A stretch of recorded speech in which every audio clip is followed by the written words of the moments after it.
Bismillah walhamdulillah wassalatu wassalamu ala rasulillah wa ala alihi wa sahbihi wa mawala wa la hawla wa la quwwata illa billah. Selamat sore, selamat siang untuk yang muslim, bapak dan ibu, guru serta bosok yang kami hormati, terkhusus yang sama-sama kita hormati Ibu Kepala Sekolah SMP Negeri 12 yang terhormat Ibu N. Hati Suswati SPD MSI, yang kami hormati Bapak dan Ibu CJP Angkatan 9 SMP Negeri 12. Yang pertama yang terhormat Ibu Hajah Tanah Susana SPD MM, Bapak Mahfud Subhan SPDNM, Ibu Yesi Dwi Naninda SPSI, Bapak Parto PJ SPDGR MPD, Bapak dan Ibu PKS SMP Negeri 12, Bapak dan Ibu guru, Bapak Ibu yang kami muliakan. Di kesempatan siang menjelang sore hari ini, pertemuan kita dengan rasa syukur kita buka dengan membacakan Al-Fatihah Fatihah, dan bagi yang muslim sesuai dengan keyakinan kita masing-masing berdoa mulai.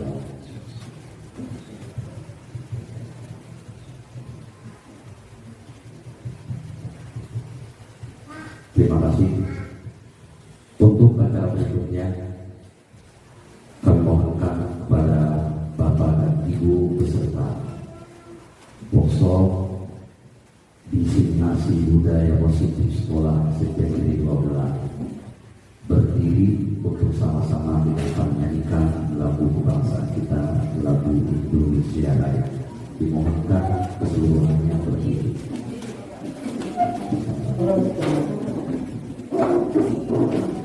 Sudah kembali lagi.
Bapak dan Ibu yang kami hormati, hari ini kita dipertemukan dalam acara diseminasi budaya positif sekolah di SMP Negeri 12 oleh CGP Angkatan 9 SMP Negeri 12. Turut bangga dari SMP Negeri 12 akan tentunya menjadi sebagai calon guru penggerak di angkatan ke-9.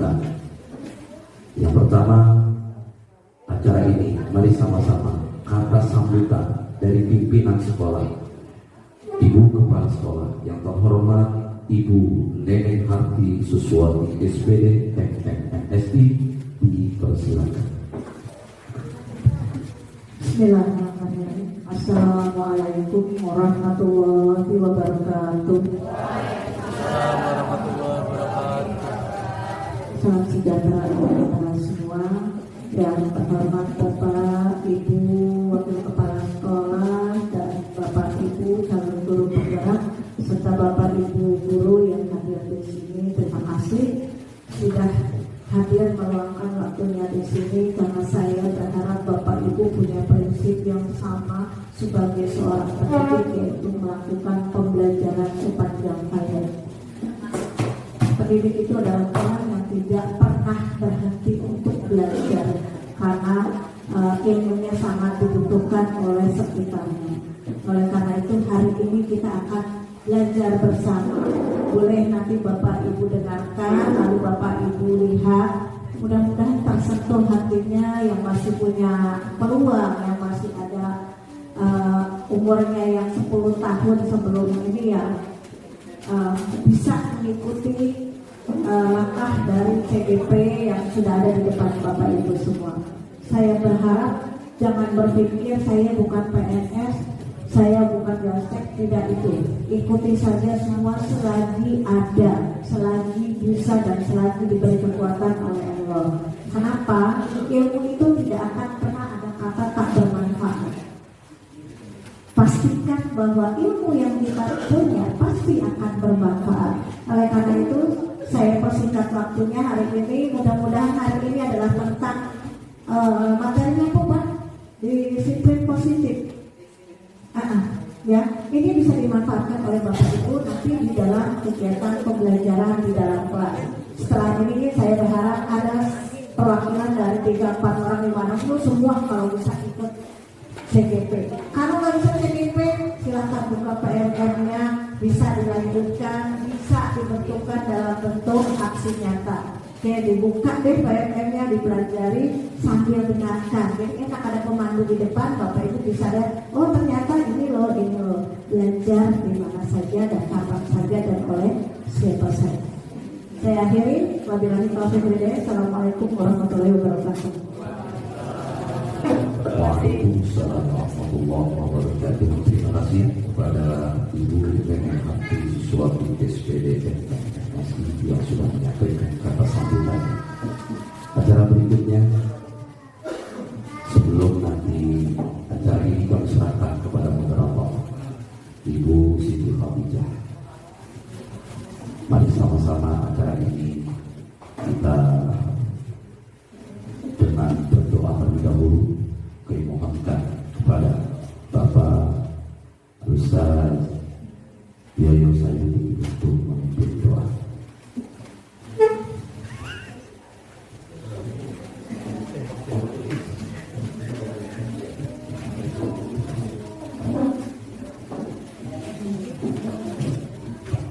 Assalamualaikum warahmatullahi wabarakatuh. Bapak Ibu sekalian, mari kita sama-sama berdoa. Mudah-mudahan dengan doa ini kegiatan pada saat ini diberkati oleh Allah Subhanahu wa taala. Allahumma shalli ala Muhammad wa ala ali Muhammad wa sallim wa amin. Alhamdulillahi rabbil alamin. Hamdan syakirin, hamdan na'imin, hamdan yu'addi ni'amahu yukafiru mazida.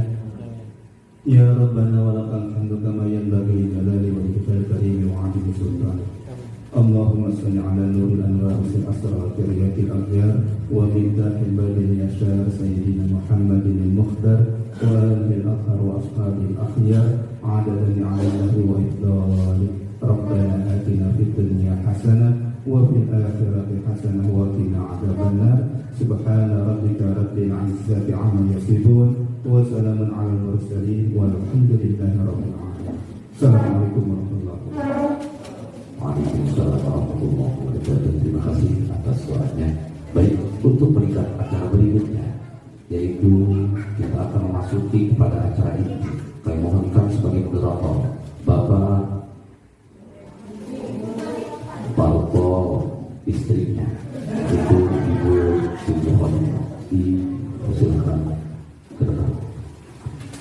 Dari saya selaku pembawa acara di awal, mohon maaf. Billahi taufiq wal hidayah. Wassalamualaikum warahmatullahi wabarakatuh. Waalaikumsalam warahmatullahi wabarakatuh.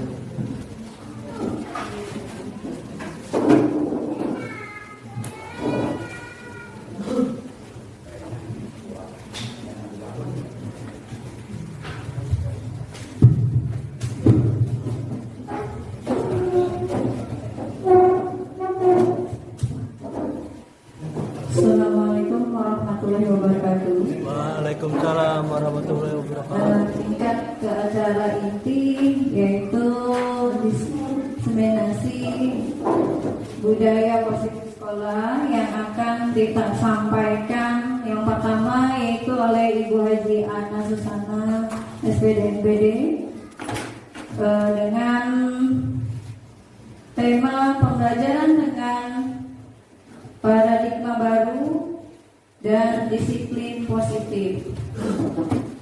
Assalamualaikum warahmatullahi wabarakatuh.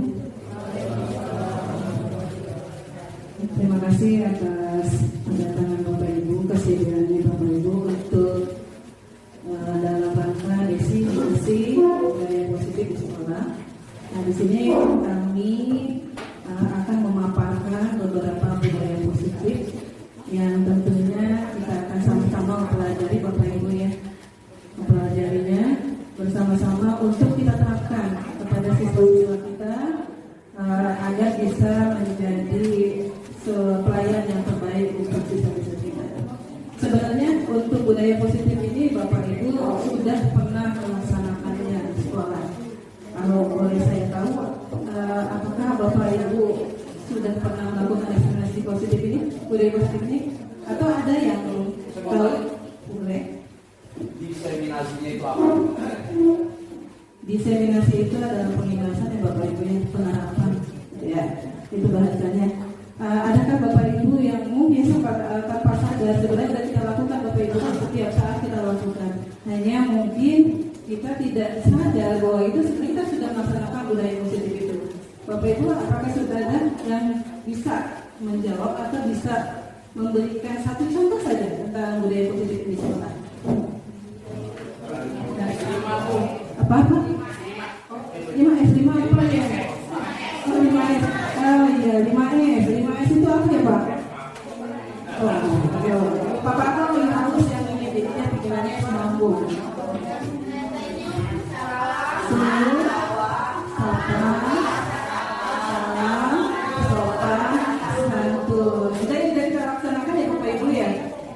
Hampir setiap hari Bapak Ibu selalu bergantian menyambut murid-murid kita yang pagi datang. Itu juga salah satu budaya positif. Yang lain Bapak Ibu, sholat duha, apalagi Bapak Ibu? Oh, doa sebelum belajar. Betul, apalagi Bapak Ibu nih? Keputrian, ya salah satu termasuk pembiasaan dari budaya positif. Apalagi Bapak Ibu? Sholat Jumat, jual berjamaah, apa lagi ya? Oh, sarapan bareng, P5 berarti ya, P5 ya Bapak Ibu ya? Apa lagi Bapak Ibu? Apa lagi Bapak Ibu? Membiasakan membuang sampah pada tempatnya. Luar biasa Bapak Ibu, kita sudah banyak yang menerapkan budaya positif. Tepuk tangan untuk semua Bapak Ibu. Kayaknya di sini ada yang belum bisa menjawab ya. Saya dari tadi melihat di bagian ujung sana, di pojok sana ada yang lagi asik. Mungkin karena hawasnya ya Pak ya. Hawasnya ngantuk jadinya nih. Ada yang lagi asik bersandar di sampingnya ada kipas angin, serasa dibelai-belai oleh angin gitu. Gimana nih menurut Bapak budaya positif yang sudah diterapkan di sekolah kita apa saja Pak? Tadi kan sudah disebutkan ya Pak. Mungkin dari persepsi Bapak ada sendiri nih. Apa Pak? Jajan sesuai kaumnya. Jajan? Jajan sesuai? Oh, sesuai porsinya. Porsinya dia atur ya Pak ya? Kalau dia porsinya besar bagaimana Pak? Ini saya Pak.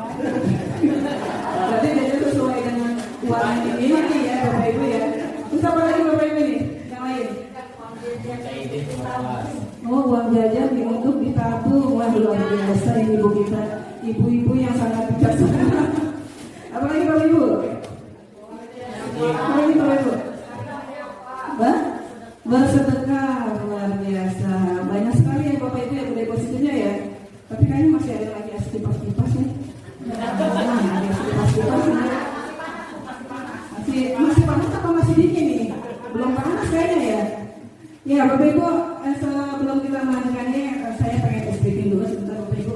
Saya butuh Bapak Ibu berdiri, bergerak untuk menghilangkan rasa ngantuknya Bapak Ibu.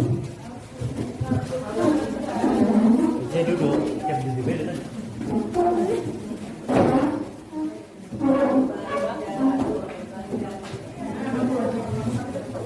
Gerak sedikit ya Bapak Ibu ya. Gerak sedikit ya. Tidak banyak, sedikit aja.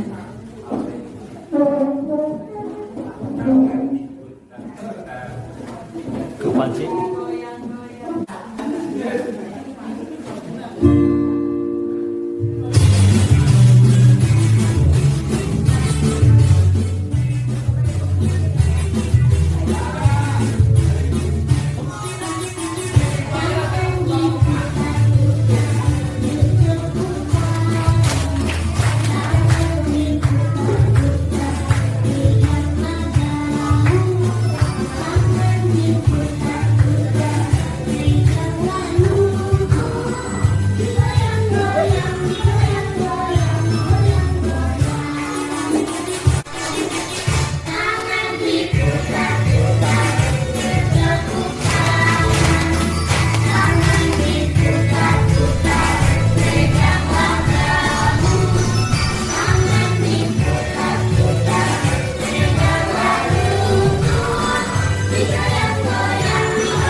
Tapi tidak mengganggu konsentrasi Bapak Ibu ya keringetannya. Nah selanjutnya kita akan lanjut lagi ke materi yang tadi. Iya tadi, baru saya ngomong. Oke. Kita masih tentang disiplinasi budaya positif di sekolah. Kemudian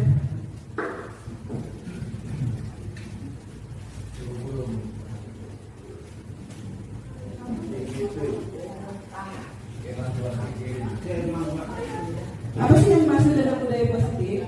Budaya positif itu adalah kita nilai-nilai dan kebiasaan-kebiasaan yang dilakukan pada murid agar mereka dapat berkembang menjadi pribadi yang kritis, penuh hormat dan bertanggung jawab. Nah sekarang pertanyaannya pada Bapak Ibu, apakah kita sudah melaksanakan hal ini di kelas? Sebagian kita sudah laksanakan ya Bapak Ibu ya. Misalkan seperti apa Bapak Ibu? Berdoa. Kemudian apa lagi Bapak Ibu? Apa lagi Bapak Ibu? Selain berdoa?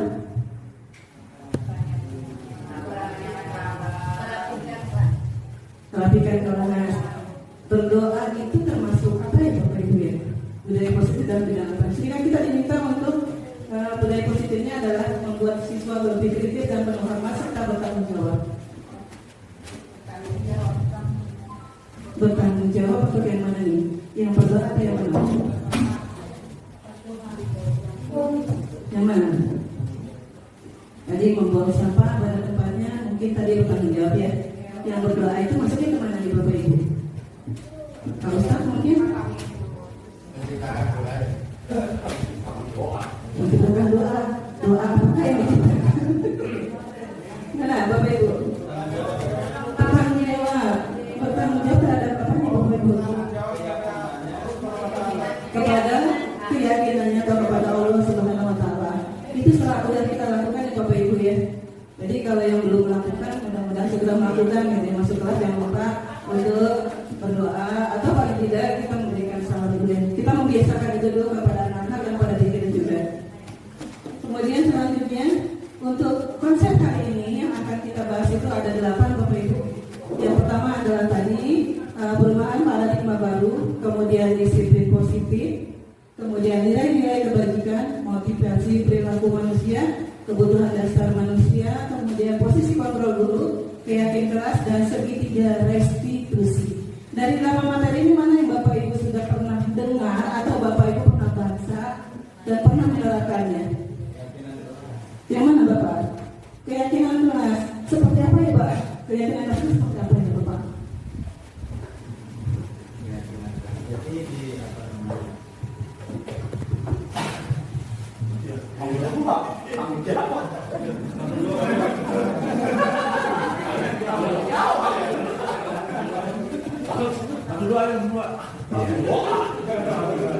Yang sudah saya sampaikan untuk keyakinan kelas ini kepada anak-anak. Jadi sebelum kita memberikan pembelajaran ini di kelas itu harus sudah ada satu pegangan kesepakatan yang disepakati oleh baik itu oleh guru bersama dengan siswa itu. Pada saat misalnya ketika saya menyampaikan materi di situ, ketika misalnya saya beri pertanyaan kepada siswa, nah ketika siswa itu bisa ataupun tidak bisa menjawab, itu saya memberikan kesepakatan kepada anak-anak. Nah, kalau misalnya tidak bisa, apa yang harus kita berikan buat anak tersebut? Nah, tapi dalam bentuk apa namanya, sanksi ya sanksi yang apa yang bisa menjadikan kebiasaan yang baik buat anak tersebut. Begitu juga ketika bisa menjawab pertanyaan. Nah, Kesepakatannya dalam bentuk hukuman atau dalam bentuk apa? ya kalau itu jadi betul dalam bentuk hukuman. Oh, dalam bentuk konsekuensi. Konsekuensi ya, kalau itu pakai konsekuensinya. Konsekuensi ya. Oke, terima kasih Bapak. Ada lagi Bapak Ibu yang mau membantu saya dari yang 8 ini, mungkin Bapak Ibu sudah melaksanakannya gitu ya. Dan kita saling di sini kita saling ya Bapak Ibu yang bertukar pikiran, bertukar pengalaman. Karena kita semua sama-sama belajar, bukan berarti saya yang paling hebat di sini atau saya paling bisa di sini, tapi kita sama-sama belajar. Tadi Pak Yoyo Saidi sudah menyampaikan bahwa untuk yang sudah pernah dilaksanakan adalah tentang keyakinan kelas ya Pak Yoyo. Nah, pada penjelasannya Pak Yoyo tadi diterapkan adanya konsekuensi dan hukuman. Nah, untuk yang lain Bapak Ibu, ada yang pernah menjalankannya? Ada yang pernah? Ada yang mau membantu atau menambahkan pendapat dari Pak Yoyo Saidi? Ada yang sudah melaksanakan Bapak Ibu? Selamat datang kepada Ibu Eka. Terima kasih sudah menyempatkan waktunya untuk ikut di diseminasi budaya positif di sekolah kita di SMP 2 Baburan. Dan yang mau menambahkan Bapak Ibu, mungkin nih bapak-bapak besar kita nih selalu menerapkan dilakukan gitu ya, cuma tidak diperhatikan, tidak ini kan bahwa sebenarnya kita sudah membuat keyakinan kelas, sudah membuat kesepakatan di awal. Cara apa Bapak Ibu? Bapak Ibu? Piket kebersihan kelas. Terus apa lagi? Apa lagi? Tata tertib sekolah. Kemudian apa lagi? Apa lagi Bu Nur? Kesepakatan pembelajaran. Saya bertanya ke Bapak Ibu, apakah Bapak Ibu sudah membuat kesepakatan kelas? Sudah. Apakah kesepakatan kelas itu sudah didokumentasikan atau sudah dipampang atau sudah dipajang di kelasnya masing-masing? Ada yang sudah ya. Terima kasih yang sudah, tapi yang belum mudah-mudahan bisa diterapkan di kelas masing-masing. Saya yakin Bapak Ibu, jangankan wali kelas, guru-guru yang ada pun pasti ada kesepakatan dari KPI. Kalau seandainya kamu bisa menjawab pelajaran saya, maka saya akan kasih nilai sekian. Atau kalau anak yang bisa ke depan akan dapat apa? Nah itu juga termasuk kesepakatan. Misalkan Bapak Ibu belajar di kelas, kemudian anak itu selama di kelas kalau bapak kalian mau keluar atau mau ke kamar mandi, izin dahulu. Itu termasuk juga kesepakatan Bapak Ibu. Piket juga termasuk kesepakatan. Itu yang tadi saya sampaikan. Selanjutnya kita masuk ke paradigma baru.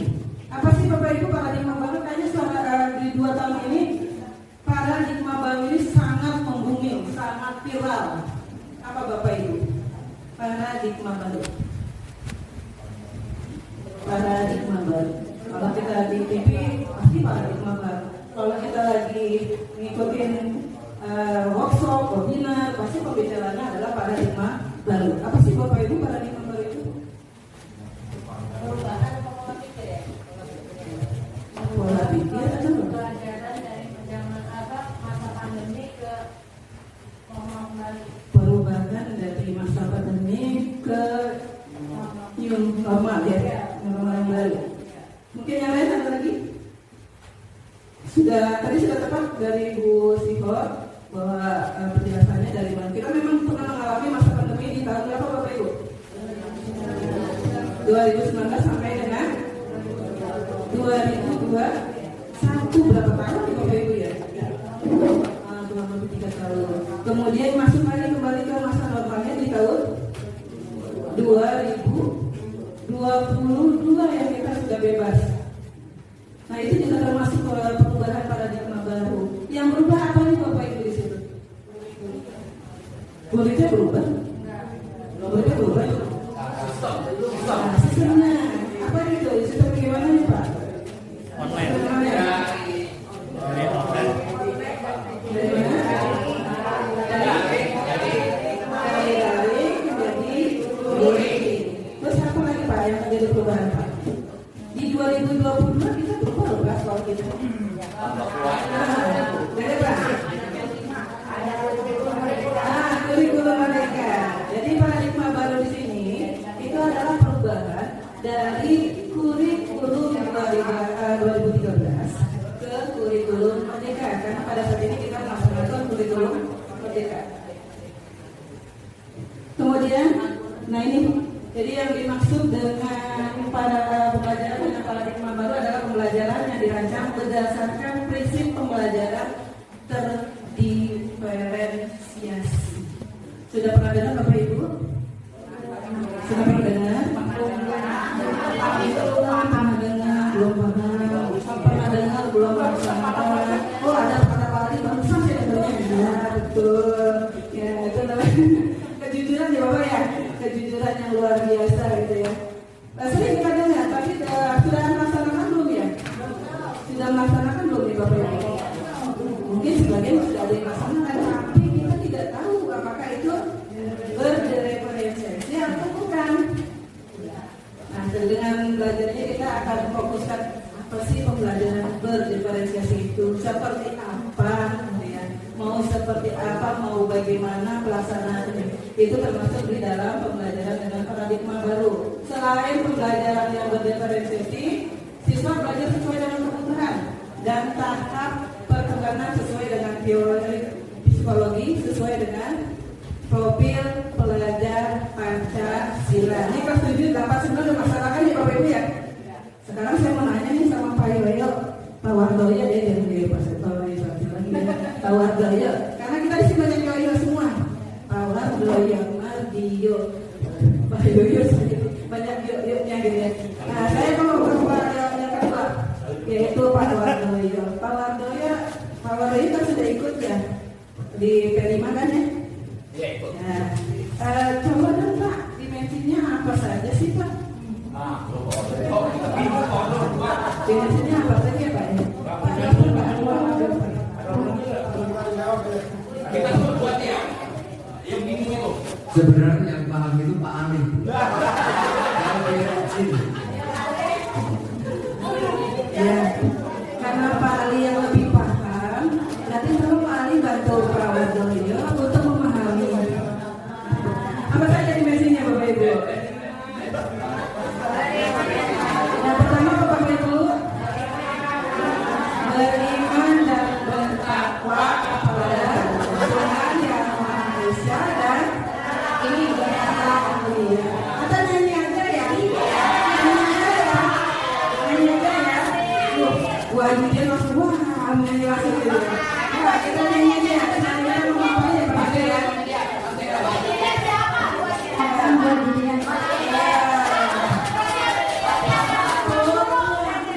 Satu, dua, tiga.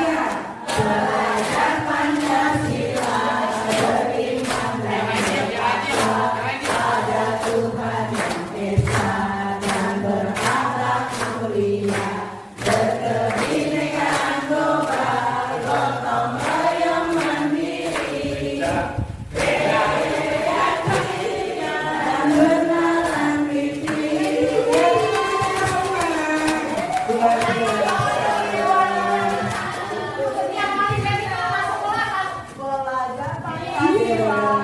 Berarti kan semangat PDIP tidak hanya muridnya saja, gurunya pun juga semangat melaksanakan P5. Ya. Apa bahan P5-nya apa nih yang sudah dilaksanakan oleh Bu Hadijah dan teman-teman timnya nih?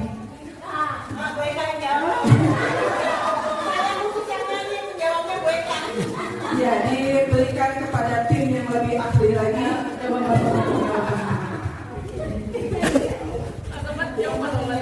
Orang tua banyak alasannya.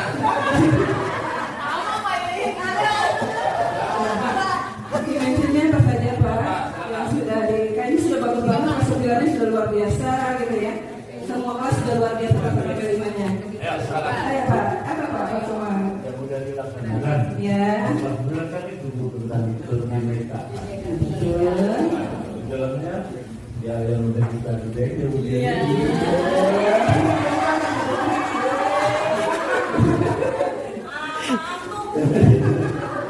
yang paling sering sih kreatif. Anak-anak Jawa sekarang kita arahkan untuk selalu kreatif dalam segala hal. Ya, Di ada juga ngomongin data daerah segala macam, mereka kreatif kayak YouTube. Tahu berapa?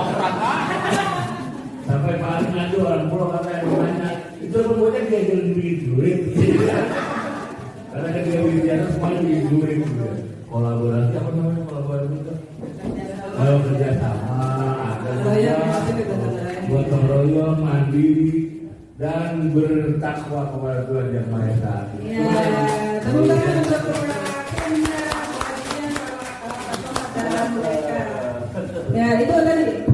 Berarti untuk yang kelas 9 sudah melaksanakan beriman dan bertakwa pada Tuhan Yang Maha Esa dan berakhlak mulia, kemudian gotong royong, kemudian berkebinekaan global. Sekarang balik nih. Kelas 7 tak dulu, karena kelas 7 udah 2 tahun. Kelas berapa nih? Nah, kelas apa? Kelas apa? Apa yang sudah dilaksanakan nih di P5-nya? Dimensi apa yang sudah dipilih? Saya tahu, kalau ini tak tahu paham banget ya. Iya. Selama ini memang kita bergerak di demokrasi. Nah ini rencana kita pestanya bukan pentas tapi pemilihan khusus.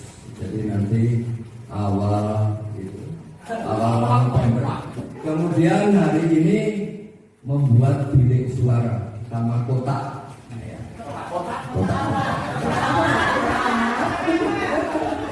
Kotak amal.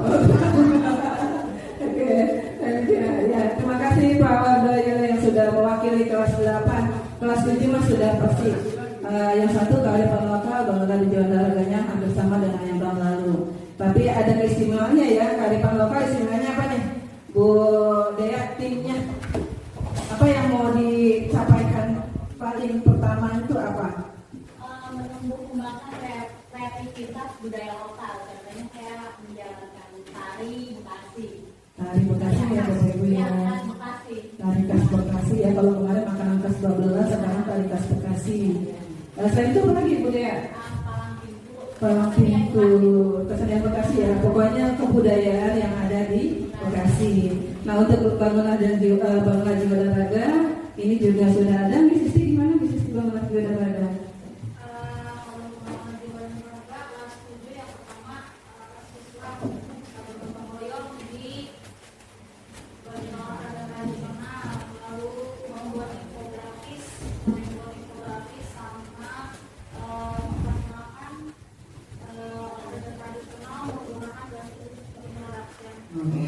Jadi ada introduction, kemudian ada infografis, dan yang terakhir adalah olahraga tradisional, permainan tradisional. Misalkan kemarin dikembangkan apa Bu Nur? Lempar batu. Egrang tidak dalam dan apa panjang ya itu kekerasan kita. Mudah-mudahan dengan P5 yang kita terapkan di sekolah kita paling tidak mengenal kebudayaan ada di sekitar kita, juga mengenal kebudayaan nasional yang mungkin sudah hampir tergerus oleh zaman dan sebagian besar memori kita sudah tidak ada tahu. Ya, mudah-mudahan dengan ini kita membagikan lagi pengetahuan anak untuk lebih tahu lagi ke depannya. Nah itu adalah sebagian dari pembelajaran dengan paradigma baru. Jadi pembelajaran kita makan dengan P5-nya, kegiatan P5-nya dengan dimensi-dimensinya, yang nanti kita mengharapkan bahwa kita akan menjadi siswa atau murid yang berbudi luhur dari karakter profil belajar Pancasila. Selanjutnya untuk membangun budaya positif di sekolah, itu kita menyediakan lingkungan positif, harus menyediakan lingkungan yang positif, aman dan nyaman untuk anak. Kalau lingkungannya tidak aman dan nyaman untuk anak, kemungkinan budaya positif ini tidak akan terjadi, Bapak Ibu ya. Gimana sih keadaan yang lingkungan yang positif itu gimana Bapak Ibu? Lingkungan yang positif, aman dan nyaman untuk murid itu seperti apa? Bersih. Terus apa lagi Bapak Ibu? Tidak panas. Tapi kayaknya Bapak menyindir ini karena lagi kepanasan dia ngomong panas sih. Nah, apa lagi Bapak? Aman, nyaman, ya, membuat anak aman dan nyaman. Paling utama itu adalah membuat anak aman dan nyaman. Apalagi Bapak Ibu? Tidak ada bullying, tidak ada bullying. Bullying seperti apa nih? Saling ngejek. Tapi yang biasa kita anak-anak suka memanggil nama bapak itu termasuk bullying bukan Bapak Ibu? Nah, termasuk ini bullying Bapak Ibu ya. Kalau Bapak Ibu menemukan anak seperti itu yang mengatai temannya dengan nama orang tuanya, Bapak Ibu, apa yang akan Bapak Ibu lakukan? Ajar, ngatain bapaknya lagi. Ngatain bapaknya lagi. Kayak kalau ngatain bapaknya lagi, kira-kira selesai nggak ya?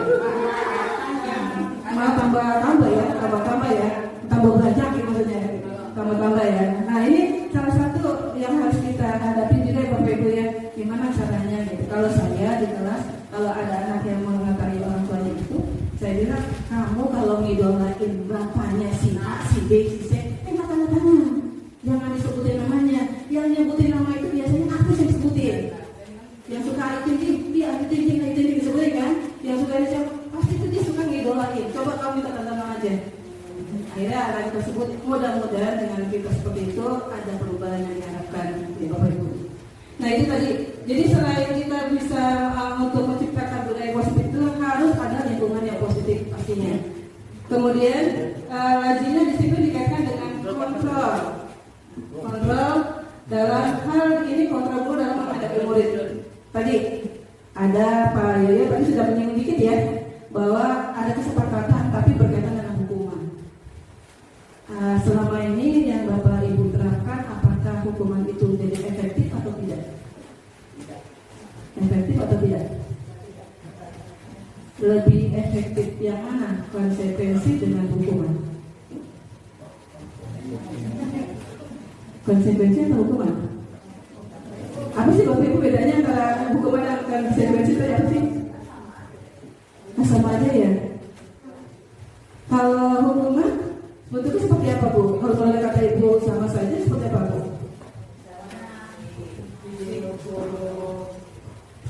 Misalnya dihukum suruh hormat bendera. Nah, terus kalau konsekuensi, kalau kamu nakal nanti kamu dapat hukuman kan? Bakal lipat. Sama nggak Bapak Ibu?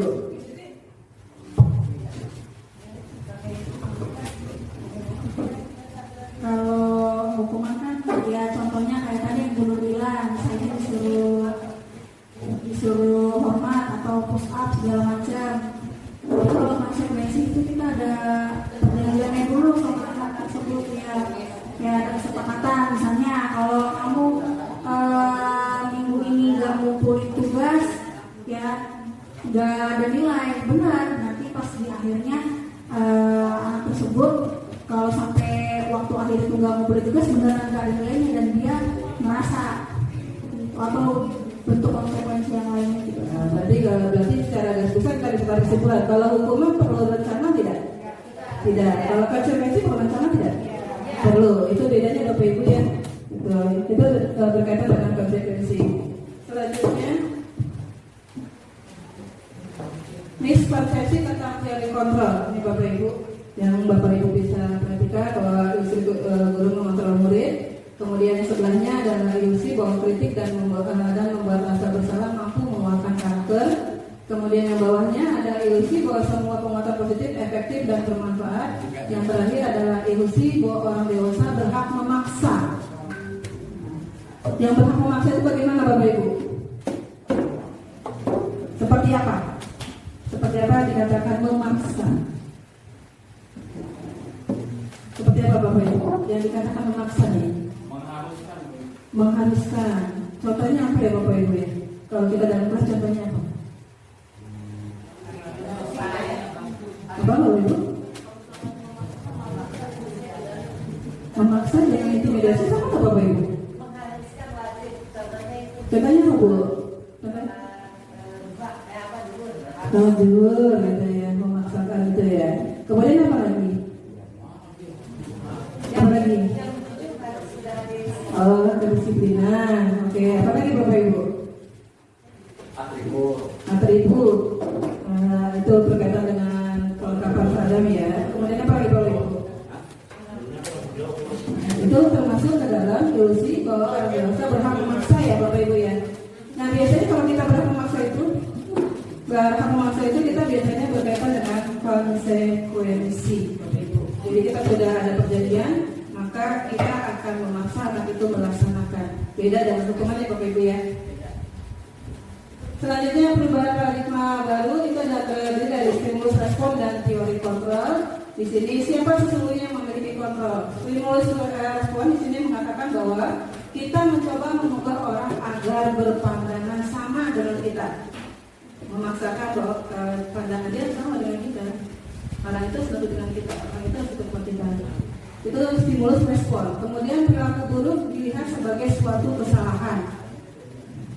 Kemudian orang lain bisa mengontrol saya bisa mengontrol orang lain. Pemaksaan ada pada saat bujukan gagal, mode berpikir menang atau kalah. Itu adalah stimulus respon. Jadi kalau misalkan seseorang menginginkan kita, maka masuknya ke stimulus respon tadi. Kemudian teori kontrolnya, kita berusaha memahami pandangan orang lain tentang dunia. Semua perilaku memiliki tujuan. Kemudian hanya Anda yang bisa mengontrol diri Anda. Jadi yang bisa memutuskan itu adalah kita sendiri. Kita mau, tidak mau, itu ada di diri kita.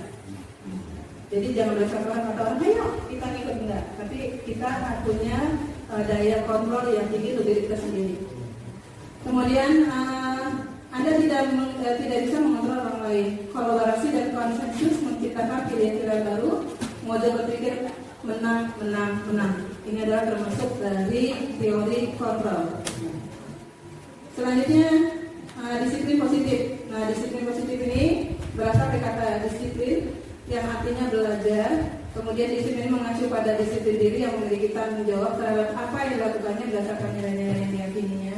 Kemudian disiplin positif ini adalah sebuah pendekatan mendidik anak untuk membentuk kontrol diri dan pembentukan percaya diri, sehingga mereka berperilaku dengan mengacu pada nilai-nilai kebajikan universal dan memiliki motivasi intrinsik bukan ekstrinsik. Jadi harus motivasinya dari diri sendiri, bukan dari orang lain. Bertujuan untuk mengembangkan kesadaran serta memberdayakan peserta didik tanpa ada penghargaan. Kemudian tanpa ada reward, ancaman atau hukuman. Jadi dia melaksanakan sesuatu itu berdasarkan kesadaran diri, bukan berdasarkan ya nanti kamu kalau mengerjakan ini akan dapat nilai 10, bukan. Kalau itu berdasarkan reward namanya. Kalau kamu datang pagi, kamu akan dikasih nilai sekian. Itu namanya reward. Itu tidak pakai itu. Jadi dia melakukan dengan kesadaran sendiri tanpa ada hal-hal yang lain seperti tadi, ada reward, ada hukuman dan sebagainya. Ini yang disebut dengan disiplin positif. Selanjutnya nilai-nilai kebajikan. Nah, nilai-nilai kebajikan adalah sifat-sifat positif manusia yang bekerja mulia yang ingin dicapai setiap individu. Itu adalah nilai-nilai kebajikan. Misalkan saya ingin mendapatkan nilai baik, maka saya harus belajar dengan rajin. Itu termasuk nilai-nilai kebajikan yang harus kita punya. Nah, nilai-nilai kebajikan yang ingin dicapai oleh setiap anak Indonesia kita kenal dengan profil pelajar Pancasila. Balik lagi tadi Pak Somat ya. Balik lagi penelitian. Apa saja tadi? Nah, ini profil-profilnya yang harus dipahami, dimensi-dimensinya ada 6 yang seperti tadi kita sudah nyanyikan, gitu ya, yang sudah dihafal banget oleh Bu Wajidian dan teman-teman guru yang lainnya. Saya bangga dengan Bapak Ibu yang sudah bisa menerapkan dimensi profil pelajar Pancasila. Nah, ini pelajar nilai kebajikannya. Ada yang peduli, rajin, integritas, rasa hormat, kemudian keterus-terangan, kebersihan, komitmen, belas kasih, percaya diri, belas kasih. Ini termasuk dari proyek nilai-nilai kebajikan. Jadi Bapak Ibu bisa melihat adakah di poin-poin itu yang sudah diterapkan. Nah, ini adalah nilai-nilai yang berkaitan dengan nilai kebajikan yang wajib Bapak Ibu terapkan termasuk ke murid dan ke diri kita sendiri. Nah, ini proyek nilai kebajikan yang harus Bapak Ibu selesaikan. Nah, sampai sini Bapak Ibu ada yang mau bertanya? Ya, silakan Bapak Ibu. Ya. Baik, terima kasih.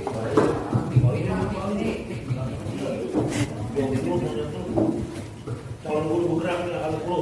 Angkatan 25. Baik, terima kasih Ibu Haji Ana telah memberikan waktu sebentar. Setelah kita tadi mendengarkan dan menyimak berkenaan dengan perubahan bagaimana kita membiasakan anak untuk terbiasa dengan lingkungan yang nanti tercipta dengan lingkungan yang positif. Satu di lapangan, ya, khusus saya pribadi berkenaan dengan pendidikan agama Islam yang menanamkan akhlak-akhlak dan menanamkan karakter anak yang bertakwa. Di lapangan yang terjadi, satu, pelaksanaan sholat zuhur dan sholat Jumat saja. Ini kalau tidak ada unsur pemaksaan, kayaknya anak itu terlalu bebas. Ya. Memang sih ada yang tentunya penyadarannya luar biasa. Dia ketika masuk waktu itu sikap pelaksanaan sholat Jumat dia sudah hadir dan tepat waktu. Tetapi kebanyakan siswa kita ini harus ada himbauan yang sifatnya tentunya kita agak memaksa. Saya beberapa kali ya kita harus keliling kelas. Nah, ini kan satu hal yang tentunya dari teori-teori yang ada, maka win-win solutionnya seperti apa? Ya berkenaan itu, saya kembalikan buat dia. Terima kasih. Terima kasih pertanyaan dari Pak Andre Jumma. Ya tadi saya bilang bahwa kita harus membiasakan budaya positif. Budaya positif itu harus muncul dari diri sendiri Bapak, bukan dari kita, bukan dari reward, bukan dari hukuman. Kalau budaya positif itu muncul dari diri sendiri atau internal atau implisit, mau tidak mau anak itu tidak disuruh lagi, tidak harus kita uber-uber, dia akan melaksanakan kewajibannya tanpa disuruh. Nah, ini yang disebut dengan budaya positif yang sekarang harus kita tanamkan kepada seluruh warga di SMP 2 Magelang. Nah, itu bagaimana caranya? Melalui pembiasaan, Pak. Pembiasaan yang memang sih agak berat ya membiasakan itu, karena tidak semua orang mau diajak ke surga. Ada orang maunya ke hal-hal yang menyenangkan dunia ini, seperti tadi disuruh sholat susah. Kadang-kadang saya juga maksa, kamu mau sembahyang apa disembahyangin? Mau mandi apa dimandiin? Karena perempuan alasannya saya belum mandi. Nah, itu Bapak Ibu ya. Nah, tapi kita wajib untuk membiasakan budaya positif ini. Dengan kita terus membiasakan budaya positif ini, insya Allah akan berjalan dengan baik. Kalau kita melihat 2 tahun yang lalu atau 3 tahun yang lalu, Pak, sebelum ada kebiasaan seperti ini, kita bisa melihat kan Bapak, seberapa sering anak-anak kita sholat zuhur, seberapa sering anak-anak kita sholat duha, seberapa sering anak-anak melakukan sholat yang lain di sekolah. Nah, itu karena apa? Adanya pembiasaan sehingga mereka sudah bisa mulai melakukan hal yang positif, walaupun sekarang sifatnya masih harus dihukum atau diberikan sanksi. Nah, itu Pak Ali, mungkin nanti kita setelah ini kita akan bersama-sama memunculkan atau menumbuhkan budaya positif, sehingga harapan kita nanti murid-murid kita lagi ke depannya tidak lagi kita harus suruh, tidak lagi harus kita uber-uber gitu ya. Tapi kita harus kasih reward kepada anak-anak yang sudah rajin datang ke musola untuk sholat, datang ke musola tanpa disuruh, dia sudah rajin datang. Walaupun alasannya untuk menghindari pelajaran yang waktu sholat gitu ya. Itu kita harus kasih reward seberapapun usaha mereka. Itu saja Bapak. Ada lagi Pak Adi? Baik, terima kasih Pak. Kalau saya biarin, nggak apa-apa. Pak pun begitu. Besok saya cerita. Kita kan nggak tahu. Baik, kaitannya ini Bu. Saya sih berharap awalnya kita ini, saya terima itu kaitan itu pembiasaannya. Memang kembali kepada diri kita. Saya berharap yang ada di sini kita kesepakati ketika masuk zuhur, semua yang ada di SMP Negeri 9 khusus guru-guru yang muslim dan muslim ini kita sama-sama untuk mencontohkan, ya mohon maaf sholat cincin aja, kita sama-sama untuk melaksanakan sholat zuhur berjamaah. Nah, ini kan yang belum terlaksana oleh kita dari guru ya. Ini yang belum terlaksana oleh kita, yang belum kita jadi figur. Nah, itu kembalikan. Terima kasih belajar. Ya, baik. Nanti kita akan membahas lebih dalam lagi di keyakinan kelas atau keyakinan sekolah ya Bapak ya. Karena semua budaya positif tanpa dukungan dari warga sekolah tidak akan terlaksana. Seperti apapun impian kita, setinggi apapun keinginan kita terhadap sekolah, kalau tidak ada dukungan dari seluruh warga sekolah, tidak akan terlaksana. Selanjutnya yaitu tentang motivasi perilaku manusia. Untuk motivasi perilaku manusia dibagi menjadi 3. Yang pertama adalah untuk menghindari ketidaknyamanan atau hukuman. Yang kedua untuk mendapatkan imbalan atau penghargaan dari orang lain, dan yang ketiga adalah untuk menjadi orang yang mereka inginkan dan menghargai diri sendiri dengan nilai-nilai yang mereka percaya. Ini adalah motivasi yang timbul dalam diri setiap orang. Nah, motivasi ini haruslah secara intrinsik luarnya, tidak secara eksternal. Kalau eksternal, kita tidak akan punya kepercayaan diri sendiri, tidak akan punya motivasi untuk melakukan dengan kesadaran sendiri. Harus keluar dari yang internalnya, bukan ekstrinsipnya. Kalau itu kan sudah disampaikan bahwa seseorang melakukan sesuatu itu berdasarkan dengan imbalan, kemudian takut dapat hukuman dan sebagainya. Tapi kalau yang internal, itu sudah berdasarkan dari diri sendiri. Nah, internally adalah yang ketiga, ya, untuk menjadi orang yang mereka inginkan dan menghargai diri sendiri dengan nilai-nilai yang mereka percaya. Itu adalah motivasi. Jadi ada 3 motivasi. Yang pertama adalah motivasi untuk menghindari ketidaknyamanan. Yang kedua adalah untuk mendapatkan doa untuk penghargaan orang lain. Nah, kedua ini berdasarkan dari motivasi eksternal, bukan internal. Sedangkan yang internal ada yang ketiga, untuk menjadi orang yang mereka inginkan dan menghargai diri sendiri dengan nilai-nilai yang mereka percaya. Ini adalah motivasi yang ada dalam diri manusia. Kemudian dari motivasi, hukuman dan penghargaan serta restitusi. Di sini hukuman bisa berbentuk pernyataannya adalah sesuatu yang menyakitkan harus terjadi. Kemudian yang kedua, tidak nyaman untuk murid atau anak untuk jangka waktu panjang. Mungkin Bapak Ibu pernah merasakan ketika kita menghukum anak itu akan bagaimana kepada kita. Anak itu mungkin akan menghindari kita dan berusaha untuk tidak mendapatkan hukuman seperti apa caranya. Nah, ini sebenarnya tidak baik karena itu masih berbentuk eksternal. Yang kedua adalah konsekuensi. Konsekuensi tadi sudah kita bicarakan bahwa konsekuensi itu adalah kesepakatan. Sesuatu yang dalam bentuk hukuman tapi sudah disepakati dari awal. Kalau hukuman tidak disepakati, tapi kalau konsekuensi sudah disepakati. Nah, ini bentuknya misalkan sesuatu yang harus terjadi, tapi berhasil akhirnya tidak nyaman untuk murid atau anak untuk jangka waktu yang pendek. Kalau bentuknya konsekuensi, ternyata ada juga yang tidak positifnya untuk konsekuensi ini. Nah, yang ketiga ini adalah yang paling ideal atau yang paling baik, yaitu adalah restitusi. Nah, restitusi ini adalah merupakan pilihan, kemudian memuatkan untuk murid atau anak dalam jangka waktu panjang, korban mendapatkan ganti, kemudian murid atau anak mendapatkan penguatan masalah terpecahkan, murid belajar bertanggung jawab untuk perilakunya, fokus pada pemecahan masalah dalam jangka waktu panjang, apa yang kamu yakini, apa yang bisa kamu lakukan, memperbaiki masalah. Ini adalah bentuk-bentuk pertanyaan dalam bentuk restitusi.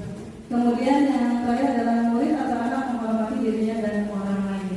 Ini adalah keuntungan dari restitusi itu sendiri dibandingkan hukuman dan konsekuensi. Ini bisa dilihat, bisa dibandingkan. Nah, hukuman atau konsekuensi, ini contohnya ya Bapak Ibu ya. Contohnya untuk hukuman konsekuensi adalah pertama kali mengalami lapangan sekolah, 2 kali karena melakukan hari di sekolah. Ada yang pernah melakukan Bapak Ibu? Ada yang pernah melakukan? Untuk olahraga ya. Tapi kalau untuk olahraga itu bisa jadi positif atau negatif? Positif, karena memang olahraga ada kegiatannya untuk lapangan. Tapi kalau pelajaran lain, nah pelajaran lain tidak, yang menjadi negatif ya menilai. Kemudian yang kedua, membersihkan coretan yang dibuatnya di meja tulis. Apakah ini bisa menjadi sesuatu yang positif?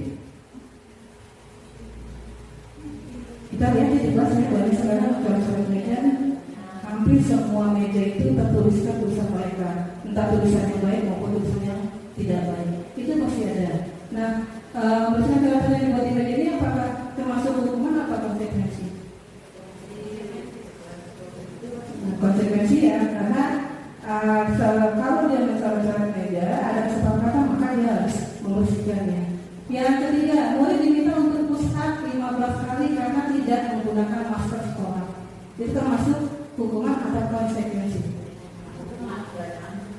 Hukuman ya, karena tidak sesuai dengan mata pelajaran yang diinginkan. Yang keempat, menggantikan kertas tugas teman yang coret-coret. Konsekuensi, karena dia sudah mengganggu temannya, gitu ya. Yang kelima, bertemu di lapangan karena mengobrol dengan teman. Hukuman. Yang keenam, apa nih? Bisa hukuman, bisa juga konsekuensi, tergantung gurunya siapa yang memberikan hukuman itu. Kalau selain guru olahraga ya boleh hukuman. Tapi kalau guru olahraga ya konsekuensi, gitu ya.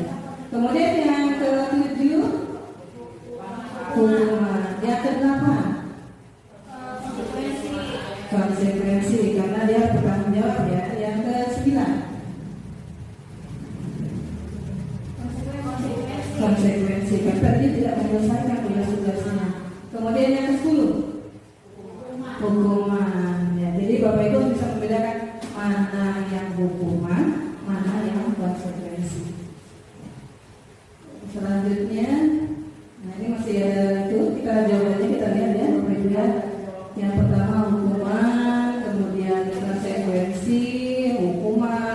konsekuensi. Nah yang pertama tadi kenapa jadi hukuman, harusnya konsekuensi ya, tapi tadi dilihat dulu siapa yang memberikan hukuman tersebut. Kalau misalkan dua kali bisa jadi konsekuensi, tapi kalau dua yang lain berarti masuknya ke hukuman. Nomor 2 konsekuensi, nomor 3 hukuman, nomor 4 konsekuensi, nomor 5 hukuman, nomor 6 konsekuensi, nomor 7 hukuman, nomor 8 konsekuensi, nomor 9 konsekuensi, dan nomor 10 adalah hukuman. Jadi Bapak Ibu harus membedakan nih, ketika besok Bapak Ibu memberikan sesuatu ke anak, Bapak Ibu lihat dulu, ini sifatnya hukuman atau konsekuensi. Sebaliknya Bapak Ibu memberikan dalam bentuk restitusi. Nah ini restitusi. Yang dimaksud dengan restitusi itu adalah proses menciptakan kondisi bagi murid untuk memperbaiki kesalahan mereka sehingga mereka bisa kembali pada kelompok mereka dengan karakter yang lebih kuat menurut dosen. Ya. Kemudian restitusi ini membantu murid menjadi lebih memiliki tujuan disiplin positif dan memulihkan dirinya setelah berbuat salah. Penekanannya bukanlah pada bagaimana berlaku untuk menyenangkan orang lain atau menghindari ketidaknyamanan, namun tujuannya adalah menjadi orang yang menghargai nilai kebajikan yang mereka percayai. Ini yang disebut dengan restitusi. Jadi kita ketika seorang murid melakukan kesalahan, jangan kita langsung just ya, wah itu salah. Tapi kita tanya dulu, kita selusuri dulu, karena ini termasuk dalam kegiatan restitusi. Nah untuk restitusi ini sendiri ada 3 tahapan. Yang khusus ini masuk ada 3 tahapan untuk restitusi. Yang pertama adalah mengidentifikasi yang salah, kemudian menstabilkan identitas, kemudian kedua validasi tindakan yang salah, yang ketiga menanyakan keyakinan. Nah nanti saya minta dari Bapak Ibu untuk memperagakan kegiatan restitusi ini. Nanti saya minta pada Pak Mahfud dan Pak Parto untuk mencoba tahap segitiga restitusi ini. Nah ini adalah beberapa bentuk yang bisa kita lihat dari segitiga restitusi. Menstabilkan identitas, validasi tindakan salah, menanyakan keyakinan. Yang pertama adalah Pak Joko. Nah, ada peran ya Bapak Ibu, ada peran ya. Pak Joko, Maria dan Adi dalam Bapak tadi dengar laporan dari teman kalian di kantin, sepertinya kalian dalam masalah ya. Ada yang bisa Bapak bantu apa yang terjadi? Ini termasuk ke dalam kegiatan menstabilkan identitas. Kita mencoba dulu menanyakan masalah yang terjadi.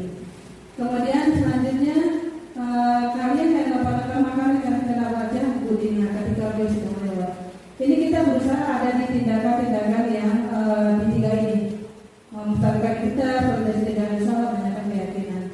Nah menurut Bapak Ibu dari bacaan ini mana sih yang termasuk dengan menstabilkan identitasnya? Yang mana Bapak Ibu? Yang pertama, ketika Bapak Ibu mendapatkan kasus, kemudian Bapak Ibu menanyakan kasus itu, yang mana yang termasuk menstabilkan identitas? Dari 11 percakapan ini antara Mario dengan Pak Joko, yang mana Bapak Ibu? Tidak kelihatan ya? Gimana Bapak Ibu? Nah ini yang pertama ini yang termasuk yang nomor 1 adalah menstabilkan identitas. Kemudian yang nomor 6 itu adalah validasi tindakan yang salah. Kita menanyakan, dia kan berbuat kesalahan, kita menanyakan. Kemudian kita memastikan gitu ya, dengan menggunakan studi restitusi, kita menyaksikan ke anak itu bahwa itu adalah tindakan yang salah. Gitu ya.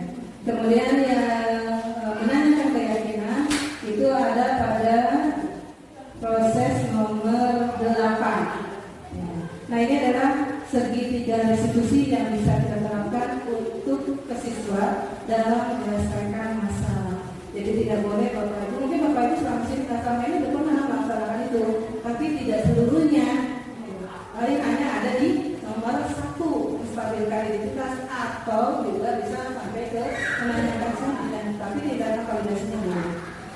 Sudah kita lakukan. Nah untuk ini harapan kita semua, kita bisa menggunakan segitiga hal ini dalam menyelesaikan semua masalah yang terjadi pada siswa, sehingga siswa tersebut akhirnya sadar akan kesalahannya dan mau memperbaiki diri.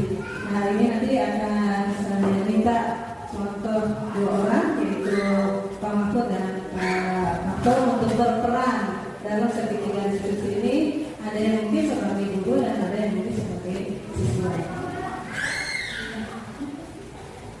Ya, demikian apa yang sudah saya sampaikan. Selanjutnya kita akan melihat adu peran antara Pak Mahfud dengan Pak Parto. Terima kasih sebenarnya. Kita akan tepuk tangan dulu untuk Pak Parto dan Pak Mahfud.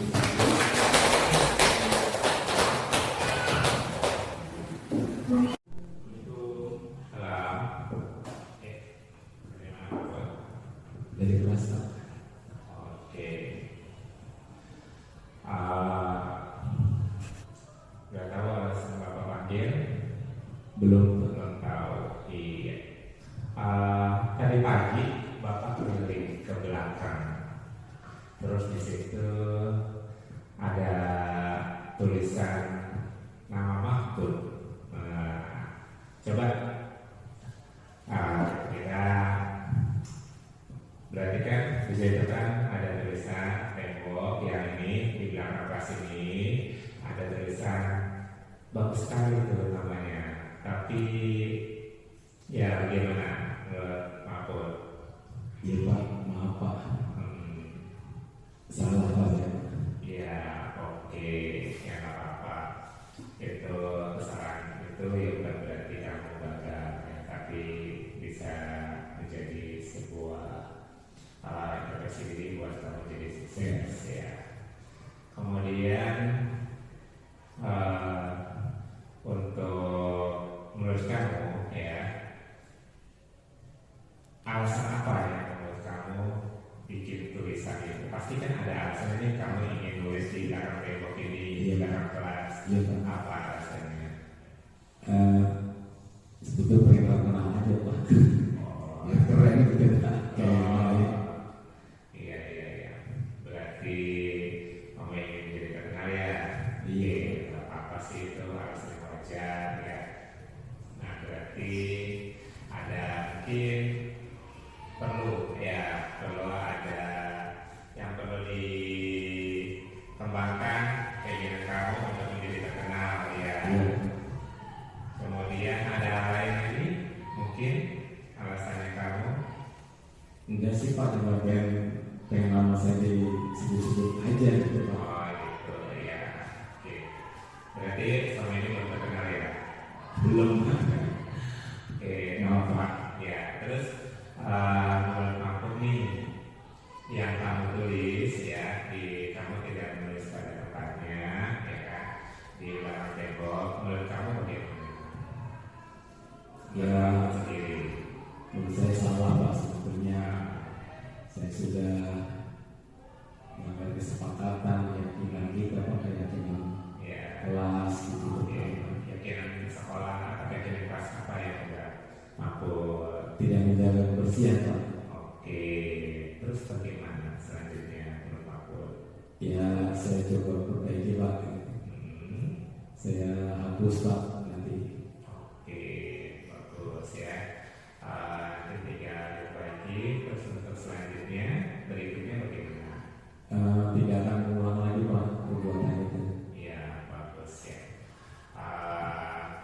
Terima kasih, berarti kamu sudah mengetahui keyakinan apa yang sudah Mahfud langgar ya, bahwa kebersihan kelas itu termasuk tidak hanya di dalam, di luar kelas juga perlu dijaga. Itu juga buat kenyamanan kamu. Kemudian bukan kamu untuk ingin terkenal, berarti ada tempat-tempat yang perlu disalurkan. Misalnya kamu bisa ikut kegiatan ekskul, kegiatan lomba dan lain sebagainya. Iya Pak. Dan kegiatan pada saat kamu ingin mencari-cari, mungkin salah satunya kamu bisa mengekspresikan melalui media-media yang ada, seperti madi kelas atau buku-buku tulis. Oke, berarti berikutnya Terus kamu ya, bisa baik lagi. kalau saya mau nempel mandi izin saya. Oke, nanti kamu bisa berkoordinasi dengan pembina OSIS ya, kemudian nanti dengan pengurus OSIS juga seperti Ya. itu, biar karya-karya kamu, tulisan-tulisan kamu yang bagus ya berada pada tempatnya. Ya. Oke, bisa? Bisa. Oke, terima kasih. Ya. Sudah Pak. Boleh kembali kelas. Ya, terima kasih Pak. Oke, ya.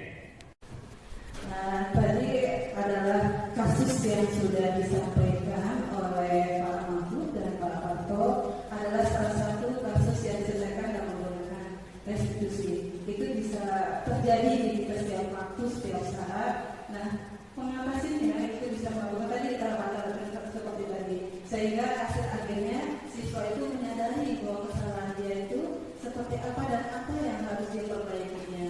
Nah, Bapak Ibu semua juga bisa melakukan itu untuk membuat siswa lebih bertanggung jawab, termotivasi atas segala apa yang dia perbuat dan mempunyai kesadaran diri untuk menyelesaikannya. Terima kasih Bapak Ibu. Itu saja Bapak Ibu yang sudah saya sampaikan. Terima kasih atas waktu yang diberikan kepada saya. Terima kasih waktunya Bapak Ibu sudah bersedia mendengarkan apa yang saya paparkan. Saya akhiri, wabillahi taufiq wal hidayah. Wassalamualaikum warahmatullahi wabarakatuh. Assalamualaikum warahmatullahi wabarakatuh. Kita kasih aplaus.